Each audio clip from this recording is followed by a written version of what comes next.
What is up, fellow nerds, and welcome back to the Dapper Snapper Gaming channel, and welcome to something new. This is Unpl Summer Slam, and I am looking forward to another great off-season event with another crazy rule set. Before we jump into it, make sure to leave a like on the video, subscribe if you haven't already, and of course, share the video with your friends and click the bell so you're notified when new videos are uploaded. We are in our off-season of Unpl, and I thought, again, we want to do something crazy. We've done low tier, we've done the Uber stuff, we've done all kinds of things, right? So this time we're doing something completely different and going multi-battles. Multi-battles, of course, are two coaches on each team. That means that both coaches can Terra, and it also means that we are going to up the power to the max. That's right, we're allowing everything. We're talking moves that are normally banned, like Shed Tail and Last Resort and all those things. All that is allowed. We're talking Pokemon that are at the top of the top. We're talking Calyrex, Shadow Rider, Miraidon, Koraidon, Kyogre. All of that is here, and we are going to go absolutely crazy. So every team had exactly 150 points to pick exactly 11 Pokemon. Now, there were not any kind of tiers or anything. You just had that many points, and that's what you could do. The only restriction was, of course, 2 Pokemon that were considered restricted. Same thing as kind of like Regulation I is right now. So you could have 2 Pokemon that were 22 points or higher, and then besides that, go nuts, right? So I think this is going to be a ton of fun, being able to take off a lot of the barriers that make draft just a lot more restrictive, which it being restrictive is good for balance, but taking off these training wheels is going to be really, really cool. So there's going to be some absolutely insane teams. If you have not checked out the stream that happened earlier today, we went through everybody's teams on my channel, so make sure to check that out. That happened at noon today, but I'm going to be going over just my team. I have teamed up with Zenkai, of course, and we are going to be going absolutely insane this season with our amazing team, the Lonely Island. And so, without any further ado, let's jump right in. And our first pick was the island itself, the entire island, and that is Terrapagos. We are taking Terrapagos with the ability to Terra. This is cool, right? This is really, really good. Obviously, this is always banned in draft because its insanely high HP stat is just crazy. When you get into doubles, of course, it gets even crazier because it now uses a spread move as its signature move, which is great. In addition to that, this move is going to always be super effective into mons that are terastallized. In this format, 2 mons can be terastallized rather than just 1 like in regular doubles, so it gives you even more versatility there, which is really, really cool. I know this mon is kind of washed in Regulation I, but I think that in this format, it is going to be an actual threat, and I'm looking forward to that.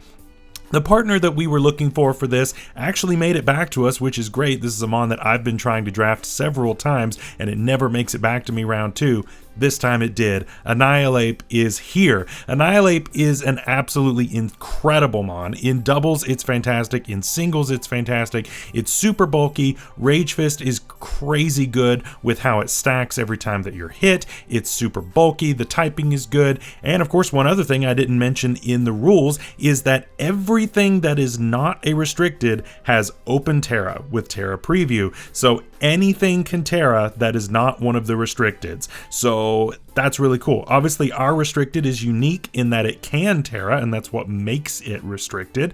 But for everybody else, all of the restricteds cannot Terra. So that is really, really strong. So Annihilate gets to Terra. Speaking of mons that we are very excited to Terra, that is Regieleki coming up next. The fastest mon in the game. It is always Terra banned in draft. It is Terra allowed here. Now, obviously, it's nowhere near as good in doubles and as far as being a Terra captain, but it's still very, very strong. Very fast Electro Web. It also gets some really, really great stuff like Thunder Cage for trapping. In singles, not so good. Here, it actually has some good usage, which is great. It's a fast screener as well. A lot of really, really good versatility, and being able to Terra gives it the versatility that it needs in its moveset. Otherwise, we're stuck with just electric moves, which can obviously be countered pretty easily with a ground type.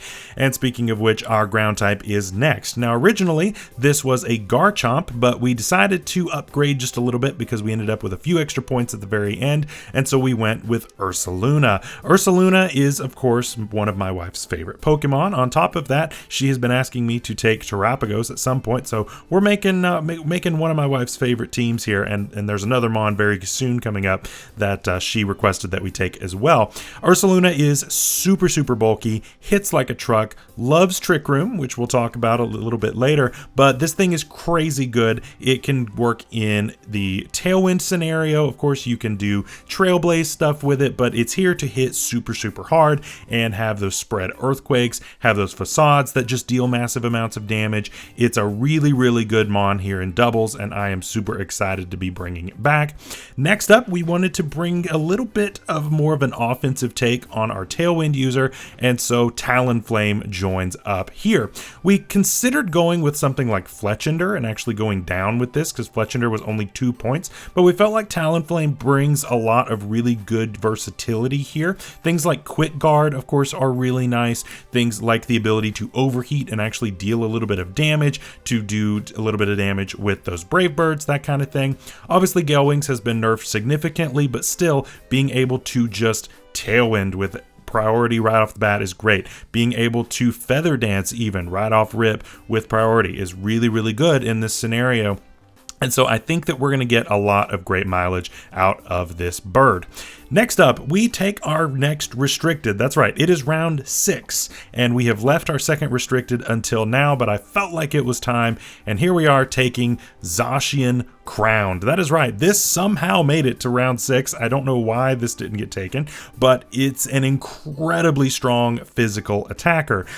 This paired up with Terapagos Stellar is going to make for a crazy difficult combo to take hits from. Because, yeah, you may be able to take hits from Terapagos, but good luck taking it from Zacian and vice versa. It's really, really good. The typings complement each other really, really well. Of course, it gets a free +1 attack when it comes in for the first time, and you probably aren't going to be switching it out too terribly often. So I think that you're going to get punished for that a lot less in this scenario than you are in another. Next up, we wanted some more utility, and I felt like another great option is Persian Alola. I've not personally drafted this Pokemon, but I think it's going to work great. We get Technician as well as Fur Coat for a little bit of damage or a lot of bulk, which are both really, really good. Dark typing, of course, makes us immune to Prankster, and we are getting a ton of really great utility moves such as Fake Tears into Terapagos. You get things like the Fake Out, you get things like Parting Shot, you get Icy Wind, you get a ton of really, really great utility moves in doubles, and it's pretty fast too, so we don't really have to worry about making it crazy strong. It's really here for utility, and I think it's going to do that really well. Next up is another Pokemon that my wife really wanted us to take and has been wanting me to draft for a long time, and that is Diplin. Diplin is here, and I am super excited to see it go absolutely nuts. This Mon is super bulky.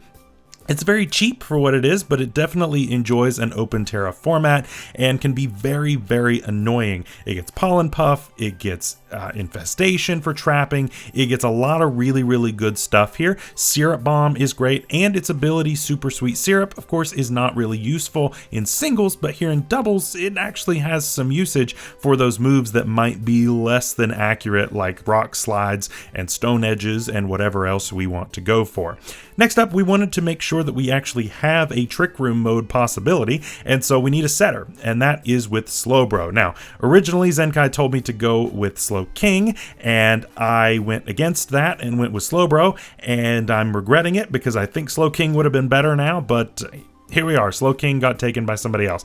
Still, Slowbro is really good, right? We got a lot of bulk on the physical side. We get Trick Room. You've got a lot of offensive ability in here as well, which is really cool. So I think this Mon is going to work out really, really well. Set Trick Room, sit for a while, deal some damage. It's going to be great. Next up, a surprising sleeper pick. At only 3 points, we grabbed Furret. Furret is, of course, one of Zenkai's favorite Pokemon out there, but it also has a lot of great utility. One, it gets Frisk as an ability.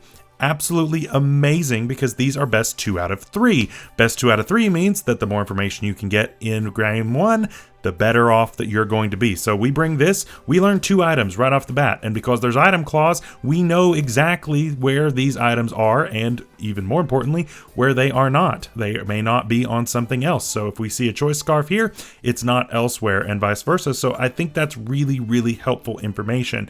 This also gets great redirection in Follow Me. It also gets some other really, really great text that I don't want to get into just yet, but I think that this is going to be a really, really cool Pokemon. And finally, our last pick, our 11th pick, a second Reggie coming online, and that is Regice. Regice, I think, is super slept on. It's pretty bulky on the special side, and it gets some really cool stuff. Of course, Charge Beam helps to buff it up as it goes for things. Of course, you've got the famous Blizzard set with Blunder Policy. I think that there's a lot of really, really fun stuff that you can do with this, and I am excited to see it go to work. So that is our team. That is the Lonely Island for this season of UNPL SummerSlam. Week 1 goes up 1 week from today, and I am very excited to be showing that to you all, and so make sure to stay tuned for that. Zenkai, of course, will be joining me for the commentaries of each of those videos, but for this one, you're just stuck with me. Until next time, stay safe out there, stay healthy, we'll see you later. Bye-bye.